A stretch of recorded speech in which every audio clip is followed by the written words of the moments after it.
Todo dia fazemos escolhas, tomamos decisões, mudamos nossa vida. Vivemos centrados em nós mesmos, nossas vontades, nossos desejos, nossas opções. Estamos sempre em busca de um significado, como se a nossa própria vida precisasse ter um motivo, um propósito. No final das contas, acabamos questionando a nós mesmos e querendo novas chances, novas escolhas, novos caminhos. Ansiando por um horizonte promissor, buscamos felicidade e paz verdadeiras.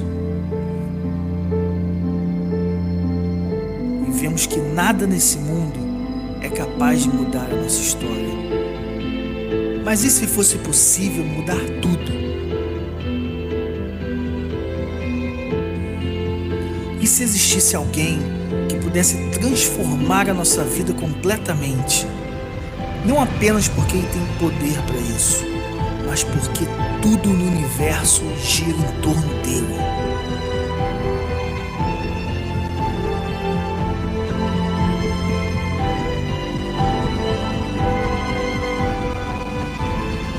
Aquele que nos criou pode fazer tudo novo. Quando pararmos de pensar que tudo na vida é sobre nós e entendermos que, na verdade, é tudo sobre Jesus.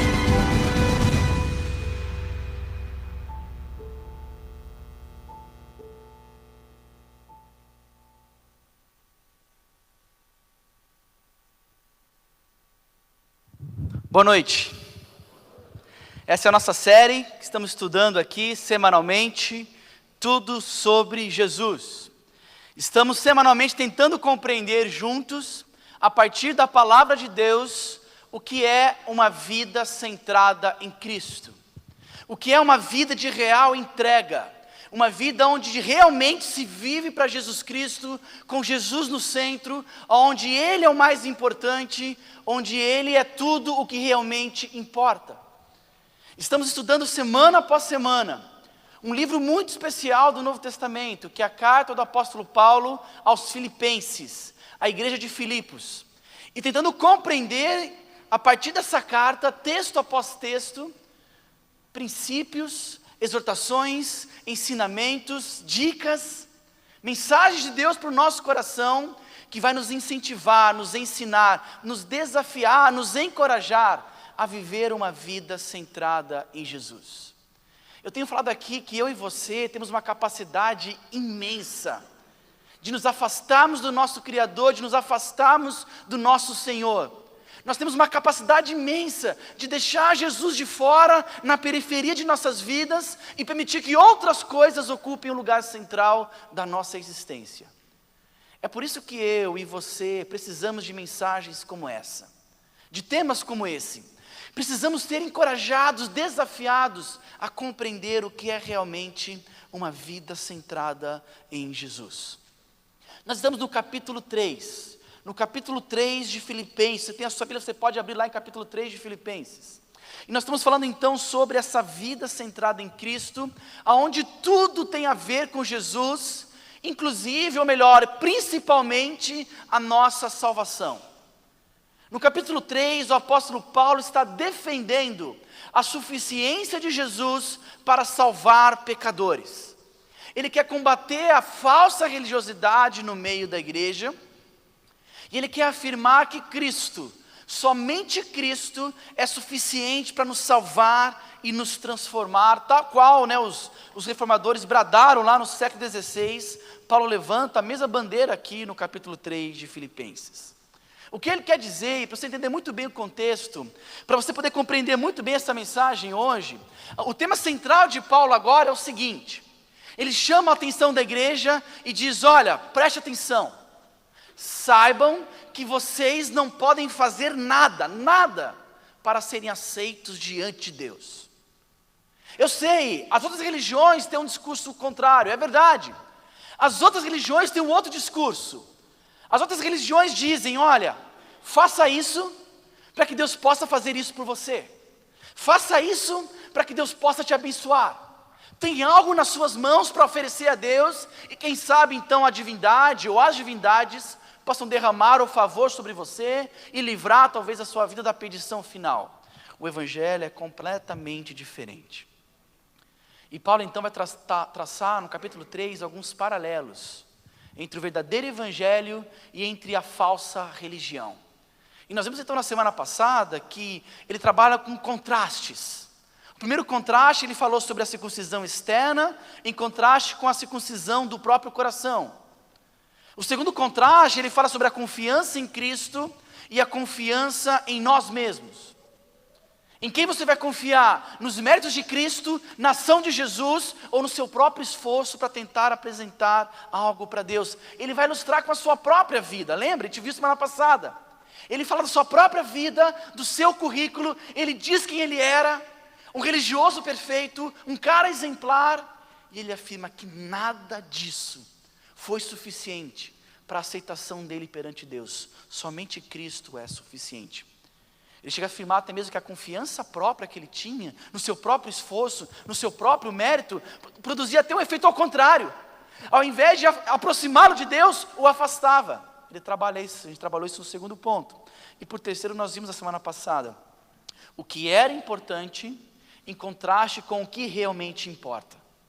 Paulo começa a falar sobre o seu passado e o que ele valorizava no seu passado, e fala então do seu presente, o que de fato ele deve valorizar no seu presente. E nós concluímos na semana passada que a religiosidade jamais será suficiente para te aproximar de Deus, e a religiosidade jamais será o suficiente para te manter próximo a Deus.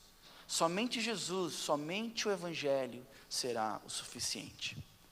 Em outras palavras, se você confia na sua própria justiça, você jamais irá confiar na justiça de Cristo.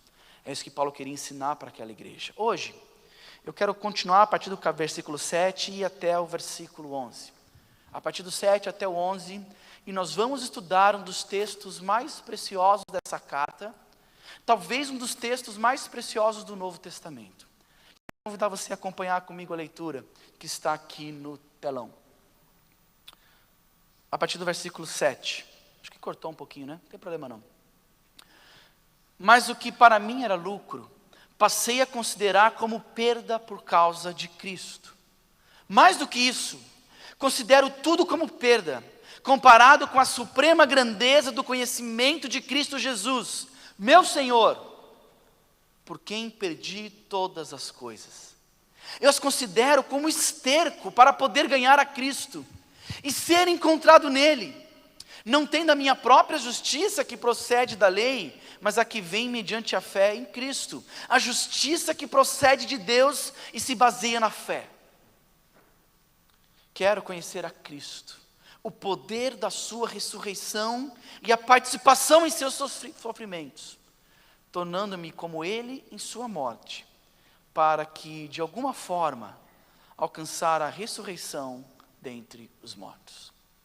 Se você puder baixar a tua cabeça, fechar os teus olhos, eu queria orar com você mais uma vez. Senhor, nós não cansamos de falar com o Senhor, porque nós precisamos demais do Senhor. Deus, todo o esforço para realizar esse movimento aqui, esse culto, ele tem um propósito, a tua glória, glorificar ao Senhor, exaltar a Jesus acima de tudo. Todo esse esforço aqui para ensaiar, para montar essas coisas, para trabalhar lá em cima com nossas crianças, tem apenas um objetivo: mostrar o como Cristo é glorioso, o quanto Ele é um Salvador maravilhoso, o quanto Ele é perfeito, e exaltar esse nome que está acima de todo outro nome. Senhor, nós estamos diante de um texto precioso demais da Tua Palavra. Um texto que certamente tem falado muito ao meu coração. E eu peço, Deus, para que o Senhor continue, Deus, a falar ao nosso coração nesse instante. Em nome de Jesus, Deus, fala conosco. Para que Teu Santo Espírito, Deus, passeie nesse lugar e fale às nossas mentes, ao nosso coração, e nos transforme, e nos ensine, nos corrige, Deus, se necessário for, nos encoraje pelo poder da Tua Palavra. E que a partir de textos como esse, hoje, possamos caminhar um pouquinho mais na direção de uma vida centrada em Cristo. Continue, Deus, por favor, a falar ao nosso coração. Nós precisamos do Senhor. Em nome de Jesus que nós oramos a Ti. Amém. Eu queria continuar a partir de onde eu parei na semana passada, em todos os sentidos. Não somente no texto, até porque a gente faz isso semana após semana, a gente continua de onde nós paramos, mas eu quero continuar também com respeito à ideia que nós tratamos naquele último ponto. O último ponto, pode colocar para mim, hein, Juju, foi justamente essa ideia do que Paulo estava tratando do que era importante contra o que realmente importa. Paulo estava tratando disso e no verso 7 ele coloca, olha, o que era importante para mim, o que era uma vantagem, o que era um lucro, eu passei a considerar como perda em face daquilo que realmente é importante. E como vimos aqui, então ele conta a sua história, o seu testemunho de vida. Paulo vai contar então basicamente o que aconteceu com ele e vai mostrar claramente que não existe mérito humano. Você pode ser a melhor pessoa do mundo, você pode ser a melhor pessoa, a pessoa mais perfeita do mundo, nada disso servirá para você se aproximar de Deus baseado em méritos próprios. Paulo vai dizer que você pode ter a sabedoria de Buda, você pode ter a paciência de um Dalai Lama, você pode ter a compaixão da Madre Teresa de Calcutá, e ainda assim, nada disso fará você deixar essa condição de pecador distante de um Deus santo.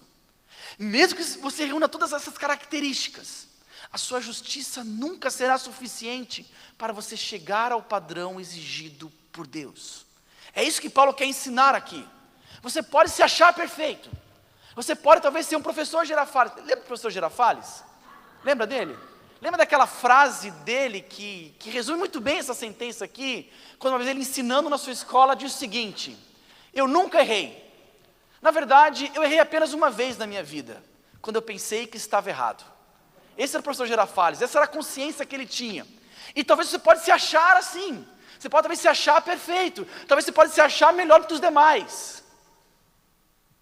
Mas o que Paulo está mostrando para a gente é que nada disso era suficiente para aproximar você de Deus. E ele usa o seu testemunho pessoal.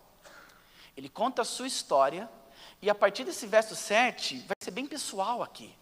Ele está rasgando o seu coração, ele está mostrando os seus sentimentos, ele está contando para aquela igreja quem ele era, o que Cristo fez e quem ele é agora.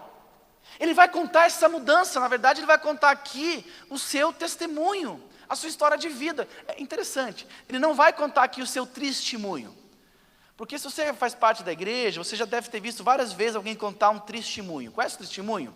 O testemunho é quando aquele cara conta do passado dele, mas ele conta com uma alegria, ele conta com uma paixão, que você fica até meio sem graça. Ele começa a contar que ele era traficante, e que ele usava todas as drogas, mas ele fala com uma exaltação. Ele conta detalhes do como ele quase que ensina como fazer, como que usava droga, dá quase que um tutorial ali, e ele fala com uma paixão, e ele fala das mulheres que ele teve na vida, e ele fala das grandes festas, das grandes noitadas, e conta com uma empolgação, e no final, depois de 2 horas de testemunho, de contar aquela vida terrível passada, no final ele fala assim: mas aí Cristo veio e me salvou. Quase que que droga, né? Fala assim: rapaz, que azar, hein? Que azar, hein?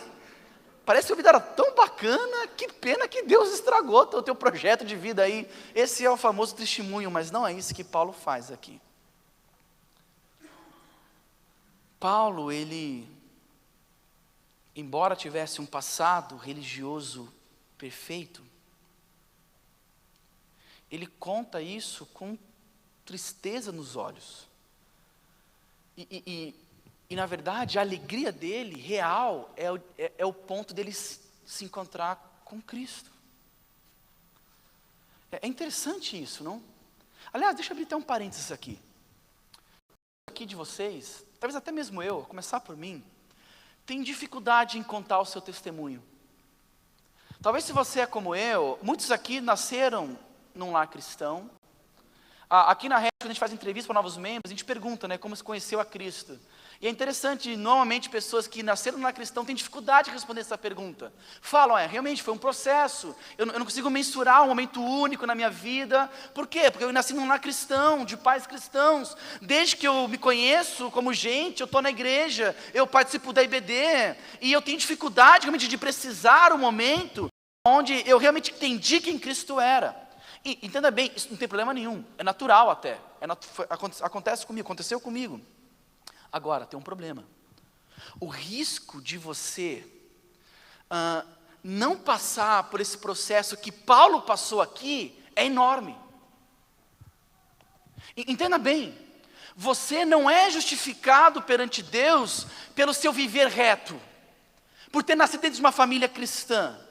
Você precisa passar por esse processo que Paulo está passando aqui, que mesmo tendo esse passado bacana, você precisa ter a consciência de que ainda assim, você é um pecador depravado e que precisa da graça de Deus. Mesmo tendo talvez um passado bacana, num lar cristão, evitado os grandes pecados, você precisa passar por a experiência que Paulo passou, de olhar para trás e falar, isso sem Cristo não serve para nada. Mesmo sendo talvez um religioso perfeito como você era, você precisa entender que sem Cristo, você é tão pecador e precisa tanto da graça de Deus quanto um traficante que matou mais de 100 pessoas. Talvez a melhor forma de você falar sobre o seu testemunho seria talvez você dizer, olha, eu tive o privilégio de nascer num lar cristão, eu tenho dificuldades em compreender o momento que eu fui salvo por Jesus, mas mesmo sabendo, ou melhor, mesmo não sabendo qual foi esse momento exato, eu tenho plena consciência de que eu sou salvo, que eu fui salvo por Jesus, não porque eu nasci num lar cristão, não porque eu evitei os grandes pecados da infância, adolescência ou juventude. Na verdade, eu tenho consciência de que eu sou tão pecador quanto um traficante. E sem Cristo, a minha vida perfeitinha só me levava de maneira perfeitinha para o inferno, de maneira cega e perfeitinha. O testemunho de Paulo aqui nesses versos serve para nos encorajar, para te encorajar no seu testemunho. Se você teve um passado de religiosidade, ainda que seja uma religiosidade cristã, Deus precisou da graça dele para te convencer de que você era de fato um pecador. Eu lembro de uma história que eu já contei, mas vale a pena contar de novo, uma história muito legal, de um pastor que terminou de pregar um dia, ele fez um desafio para aquela igreja, era um momento de ceia, e ele convidou pessoas para virem orar à frente, quem quisesse, para se ajoelhar e para orar de maneira mais intensa e profunda, e as pessoas vieram à frente, enquanto o pastor estava aqui em cima, ele observou pessoas distintas, tinha várias pessoas, mas ele reparou que naquele canto ali tinha um juiz, alguém lá da alta corte da sua cidade, e na outra ponta tinha um ex-presidiário, alguém cometeu crimes e delitos no passado e foi enviado para a prisão por aquele juiz. E ambos estavam ali aos pés de Cristo, arrependidos, confessando seus pecados e dizendo que precisavam do Senhor. E quando acabou de pregar, acabou o culto, aquele pastor foi caminhar com aquele juiz, que era um amigo pessoal dele, e caminhando ali para as dependências da igreja, aquele juiz perguntou para o pastor, pastor, você viu quem estava do meu lado naquele momento final do culto? E o pastor disse, sim, eu reparei sim quem estava lá. Aí aquele juiz disse assim, que maravilhosa ação da graça de Deus, não é verdade? E o pastor prontamente concordou, é verdade, que maravilhosa ação da graça de Deus. E o juiz perguntou, mas vem cá, de quem que você acha que eu estava falando agora? E o pastor respondeu, eu acho que está falando daquele ex-presidiário, não é verdade? Foi dele que você estava se referindo. E ele falou, não. Eu estava referindo sobre mim mesmo. Ele está dizendo assim, ele completou, precisou talvez de muito mais graça de Deus na minha vida, para me convencer que eu era um pecador.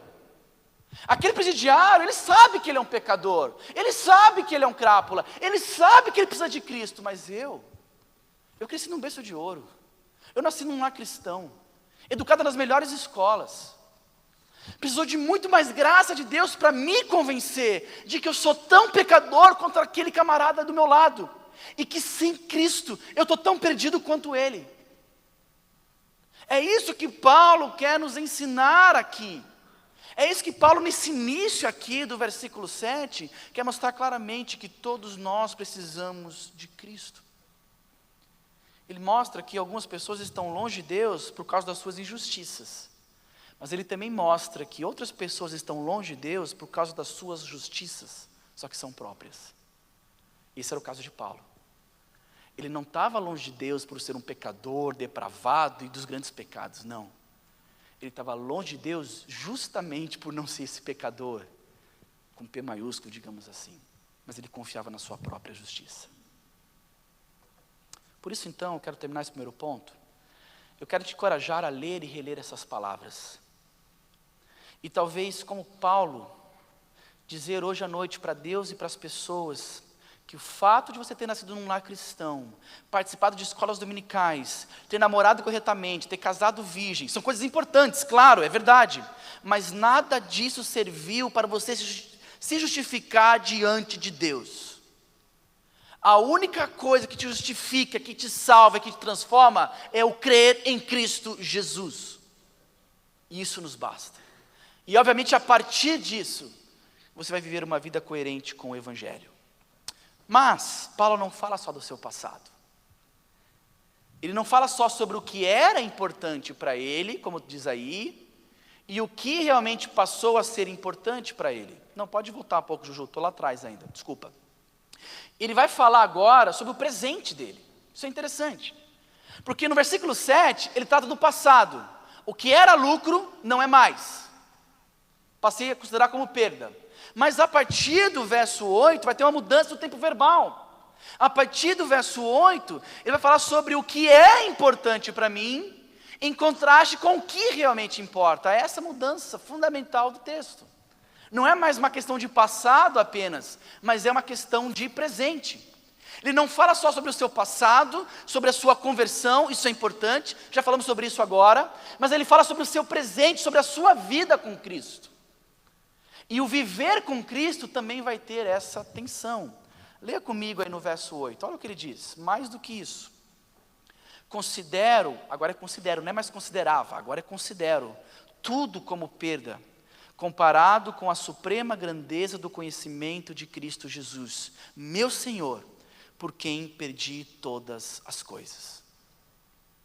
Paulo está dizendo aqui que não só o mérito dele, passado, perdeu a cor completamente comparado com Cristo, como também as coisas do presente vão perdendo o seu valor quando comparadas com Cristo.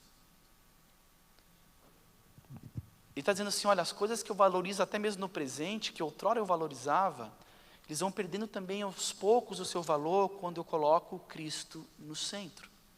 Em outras palavras, Paulo não só coloca o seu passado abaixo de Cristo, como ele coloca o seu presente agora na perspectiva de Cristo. Queridos, preste atenção. Se tem uma mensagem, se tem um texto em Filipenses, que vai ser um bom resumo do que é uma vida onde tudo é sobre Jesus, é esse trecho aqui. Se tem uma passagem onde Paulo vai nos ajudar, nos ensinar, com a sua própria vida exemplo, o que é uma vida sobre Jesus, se tem alguma passagem que Paulo vai nos ensinar de maneira prática, sobre o que é uma vida centrada em Jesus, é esse texto aqui. Talvez não vai dar tempo, mas eu quero ver hoje com vocês algumas ações práticas que Paulo coloca sobre uma vida centrada em Cristo. A primeira ação que ele coloca aqui, com o seu próprio exemplo, e que vai nos desafiar e nos ensinar é o seguinte: esteja disposto a perder para poder ganhar. Esteja disposto a perder para poder ganhar. É interessante o jogo de palavras que Paulo usa.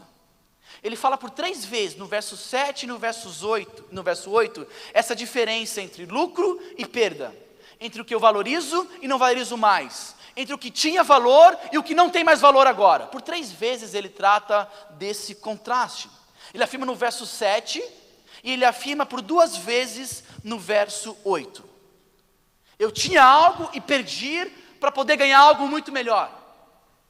Vamos tentar entender. O que Paulo tinha que ele perdeu? O que ele precisou perder para depois ganhar? Em primeiro lugar, eu penso que Paulo perdeu o seu status. Paulo era alguém extremamente respeitado em seu meio judaico e farisaico. Nos versos anteriores, a gente viu semana passada, lembra? Ele coloca todo o seu currículo irrepreensível, currículo invejável por muitos. Paulo realmente era o cara, preenchia todos os padrões de um judeu, de um hebreu, sem comentários. Esse era Paulo. Ele tinha status então. Mas a partir do momento que ele encontra com Cristo, ele perde completamente o seu status no meio judaico. Paulo perdeu a sua liberdade. Lembra, ele escreve essa carta preso. Ele estava preso em Roma. Uma vez que ele compreendeu o Evangelho, começou a pregar o Evangelho, isso lhe trouxe problemas. Ele perdeu então a sua própria liberdade, ele não tinha mais para onde ir, ele está preso agora. Ele estava prestes a perder até mesmo a sua própria vida. Ele fala aqui nesse livro algumas vezes que uma das possibilidades reais era ele morrer a partir aqui dessa prisão. Ele não saberia se seria solto ou se talvez morreria e encontraria com Cristo. Ele fala então sobre a possibilidade de perder até mesmo a sua própria vida. Isso só para citar o que nós sabemos. A gente podia colocar aqui um monte de outras questões que a gente não sabe ao certo, que se especula sobre a vida do próprio Paulo. Por exemplo, a sua família. Nós não sabemos o que aconteceu com a família de Paulo. Alguns estudiosos acham que ele não tinha família. Outros acham que é difícil, porque ele era um judeu respeitado. Ele fazia parte do Sinédrio. Para fazer parte do Sinédrio, ele teria que ter sim esposa. Nós não sabemos se Paulo tinha esposa e ela morreu. Nós não sabemos se Paulo tinha esposa e ela abandonou ele quando ele compreendeu o Evangelho. Nós não sabemos o que aconteceu com Paulo. O que a gente sabe só é que ele perdeu muita coisa em sua vida. Para ganhar algo, Paulo diz, olha, eu tive que perder praticamente tudo. Tudo que era importante para mim. Tudo que eu valorizava. Tudo que era o centro da minha vida, eu perdi completamente. É isso que ele está dizendo aqui. Mas olha que interessante. O tom não é de tristeza. Nem de lamentação. Pelo contrário. Lembra como ele começa o capítulo 3? Ele começa chamando a igreja à alegria. Ele diz, alegrem-se, ele está empolgado. Nós temos a tendência de olhar esses versos, eu tinha. Confesso a vocês, a ler esses versos em tom de tristeza, em tom pesaroso, mas não é o caso. A gente precisa ler esses versos aqui pensando que certamente Paulo os escrevia com um certo sorriso no rosto.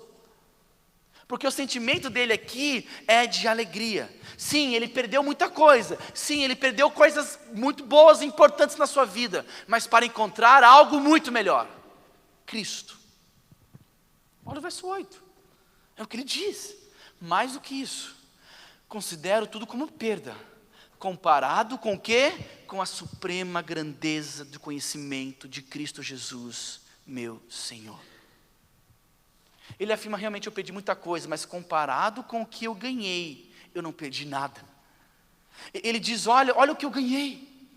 Eu era cego, eu achava que minha vida era aquilo, mas quando eu conhecia Cristo, quando Deus me salvou, quando Ele preencheu o meu viver, a mudança foi tão grande, foi tão radical. Eu tive o privilégio de conhecer a Jesus, de conhecê-lo cada vez mais e mais. Ele se tornou o meu Salvador, se tornou o meu Senhor. E nada, Paulo está afirmando, nada se compara a isso. Queridos, Paulo teve um encontro tão real, tão profundo com Cristo, tão profundo com Jesus, que a partir dessa experiência que ele teve com Cristo, todas as outras coisas se tornaram secundárias em suas vidas. A luz de Jesus brilhou tão forte, de maneira tão viva para ele, para os seus olhos, para a sua vida, que comparado com essa experiência com Cristo, todas as outras coisas perderam completamente a sua cor. Deixa eu me ilustrar, talvez vai ser uma ilustração pobre, mas talvez pode ser uma boa ilustração. Imagine alguém que por sua vida toda comeu comida congelada. A vida toda. Dia após dia era comida congelada, sabe? Aquelas comidas prontas, semi-prontas, né? Que você bota no micro-ondas ou no forno. E pode até variar o tipo de comida, mas é sempre congelada.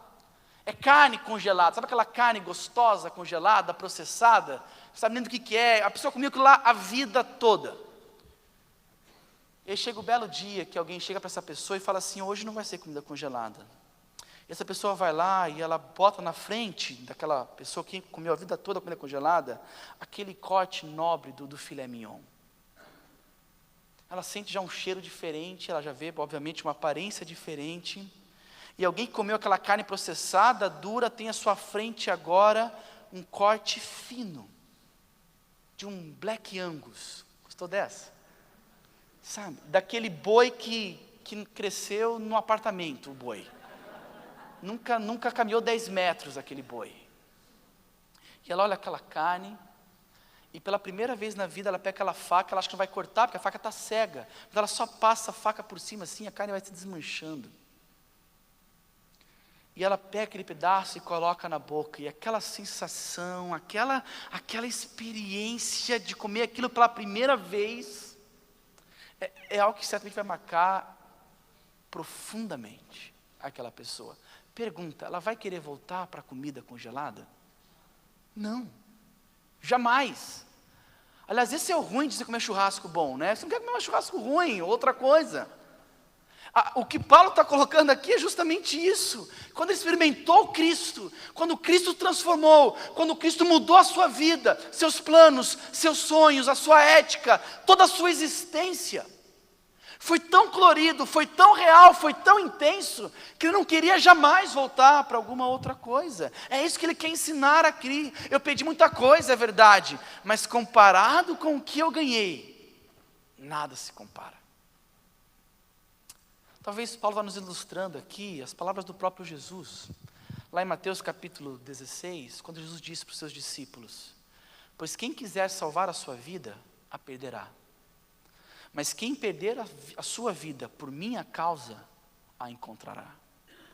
Pois o que adianta o homem ganhar o mundo inteiro e perder a sua alma? Ou o que o homem poderá dar em troca da sua alma? Palavras do próprio Jesus, dizendo: olha, se você quiser salvar a tua vida, você vai perder. Mas se você perder a sua vida por minha causa, você vai ganhar. É o que Paulo está ilustrando com a sua própria existência. Sim, eu deixei muita coisa para trás, é verdade, mas comparado com o que eu ganhei, Cristo, nada se compara.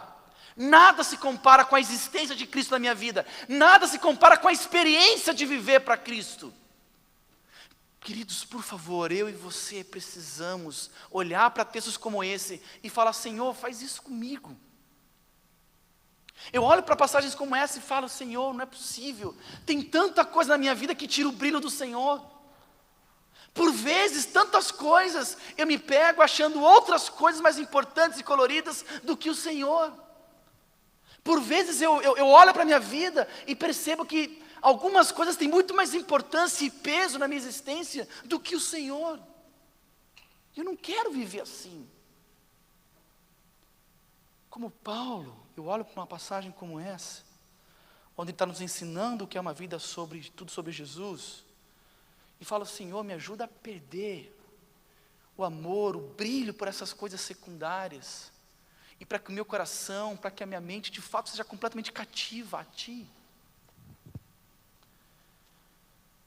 Você quer viver uma vida onde tudo é sobre Jesus? Esteja disposto a perder, para você poder ganhar.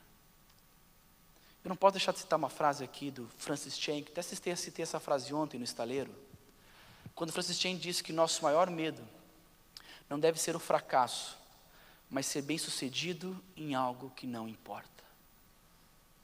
Paulo compreendeu isso. Ele era muito bem-sucedido em coisas que não importavam.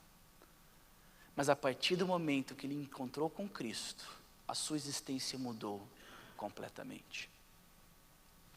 Quando Paulo entendeu o tesouro que é ser salvo e transformado por Jesus, ele pôde afirmar que ele quer conhecer o Senhor cada vez mais e mais, quando ele coloca para ser morto. Só para fechar, já vou terminar. É interessante que a linguagem que ele usa é forte. Quando ele diz no versículo 8 que a compreensão de Cristo foi tão real, foi tão intensa, que se ele pega Cristo e qualquer outra coisa da sua existência, ele diz: aquilo é um esterco, é um lixo para mim, se comparado com Cristo.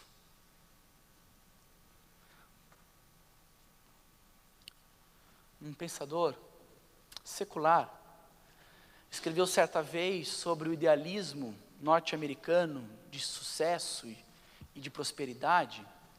Ele diz o seguinte, que as alegrias incompletas deste mundo nunca bastarão para o seu coração.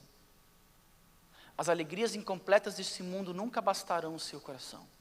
Ele estava ensinando de que nós homens estamos à procura de algo para nos preencher perfeitamente e plenamente. E nada nesse mundo será capaz de preencher isso. Por mais que você busque sucesso, prosperidade, fama, carreira, família, relacionamentos, nunca será capaz de preencher plenamente o que você está procurando, o que você está buscando. E Paulo está afirmando isso aqui. Sim, ele entendeu isso. Ele entendeu que mesmo vivendo uma vida perfeita no passado, aquilo que ele achava que poderia satisfazê-lo, não satisfez. A única coisa capaz de transformar a sua existência, aonde agora sim, ele pôde construir a sua vida ao redor daquilo, foi Jesus Cristo. Eu quero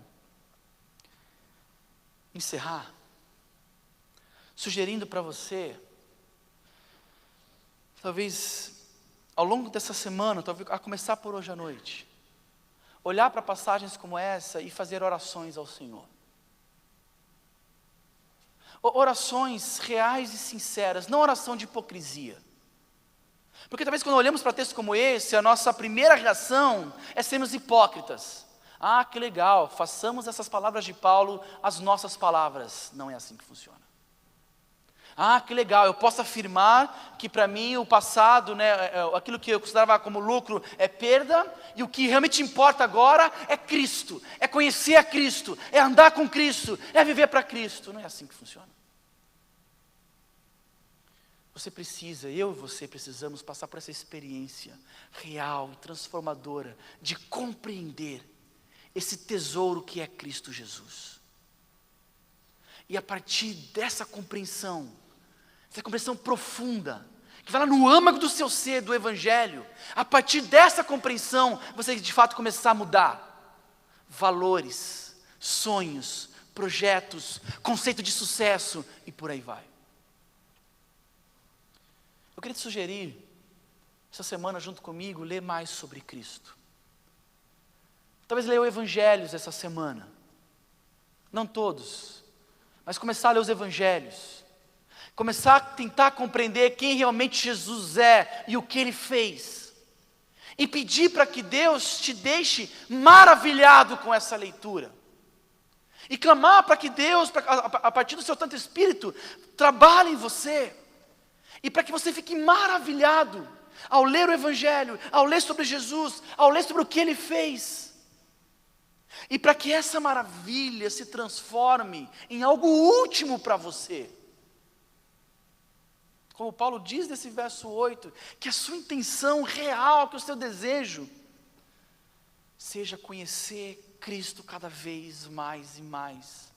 E que se eu comparar qualquer outra coisa com Cristo, essa coisa vai perder o seu valor completamente, vai perder o seu brilho completamente. Qualquer coisa que tentar roubar o seu coração, o lugar central de Cristo, perderá completamente o brilho.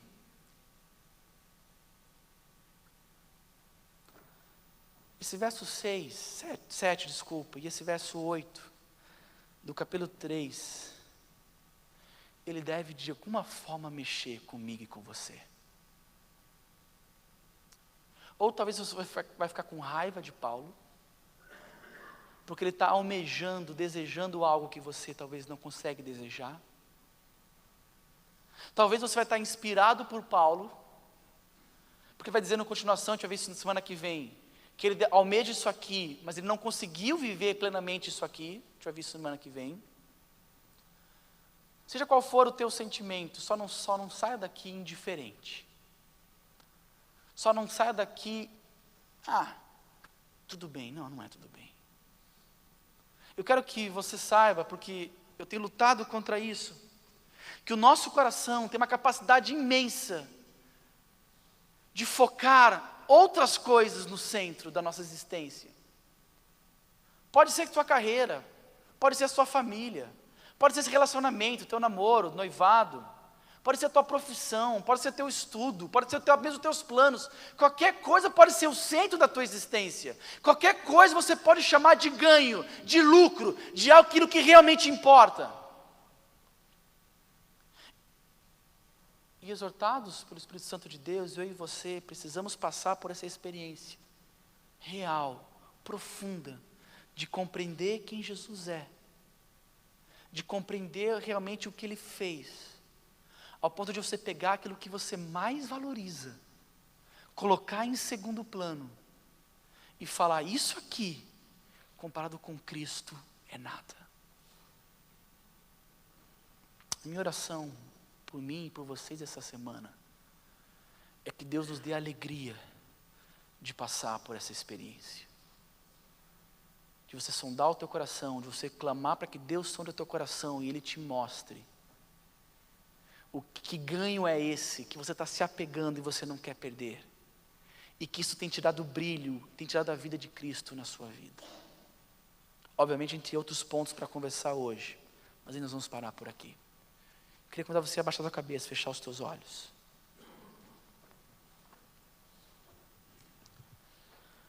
Converse com o Senhor, ore ao Senhor, fale com o Senhor nesse instante. Não seja hipócrita com o Senhor, pelo contrário, abra o seu coração diante dEle. E fale para o Senhor: Senhor, Paulo foi forte demais. Essas palavras do apóstolo Paulo realmente são difíceis, não só de compreender, mas muito mais difíceis de praticar. Senhor, não é fácil olhar para a minha vida hoje e saber que existem áreas que eu tenho dificuldade em considerar como perda.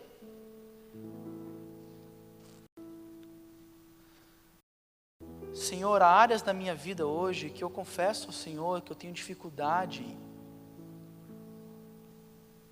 de olhar para essas áreas como algo secundário se comparado ao conhecimento de Jesus Cristo. Eu não quero viver essa condição, Senhor.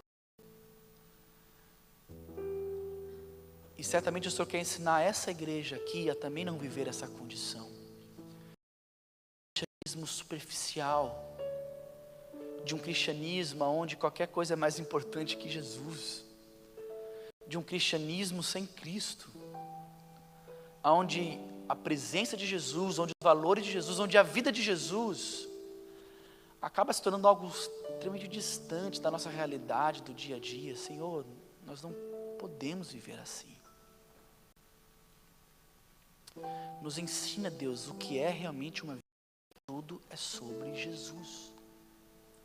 Nos mostra hoje à noite, por favor, Senhor, o que nós precisamos perder, o que nós precisamos abrir mão, para realmente poder estar abertos a compreender o maior tesouro da existência humana, que é Cristo Jesus.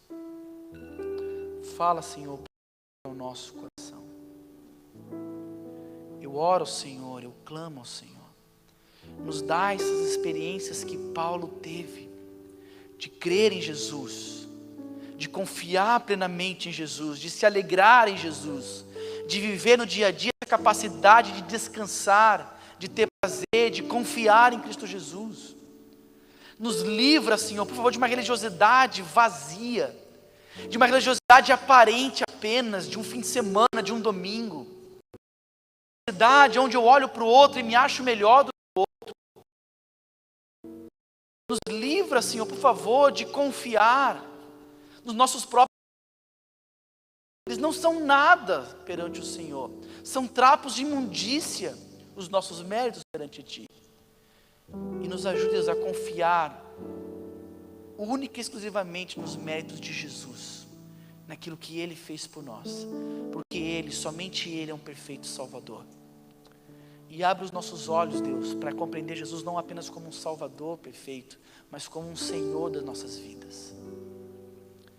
Para que esse verso 7 e verso 8, ainda que muito difícil, seja um alvo de vida para cada um de nós.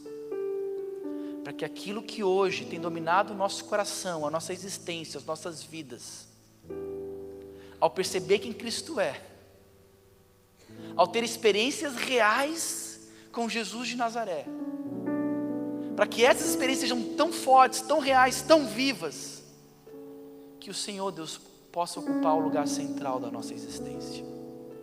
E certamente isso vai mudar nossos relacionamentos, nossos casamentos, Certamente isso vai mudar, Deus, a forma como eu honro e obedeço aos meus pais. Certamente isso vai mudar, Deus, a forma como eu estudo, a forma como eu trabalho, Deus, a partir de Jesus no centro.